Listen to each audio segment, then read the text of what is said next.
हेर्नु त म यो पोस्टमा किन यसरी गरेको छु भन्दाखेरि कम्प्युटरको कुनै एक्ज्याक्ट युनिभर्सल रुल डेफिनेसन छैन हैन।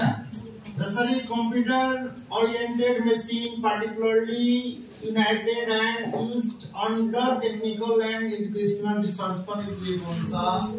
common oriented machine particularly used for technical and educational research पनि यसरी दिएको हुन्छ। त खासै यसको आउँदैन क्वेशन त्यो याद राख्नुस् किनकि यो एक्ज्याक्ट यसको डेफिनेसन यही हुन्छ।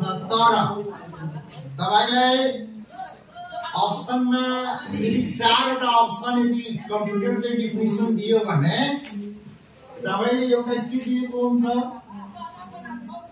इनपुट प्रोसेसिङ र आउटपुट त्यो डेफिनेसन बरु दिन सक्छ तर फुल फर्म कम्प्युटरको फुल फर्म है डेफिनेसन किनकि डेफिनेसनमा यति तपाई याद राख्नु होला तीनटा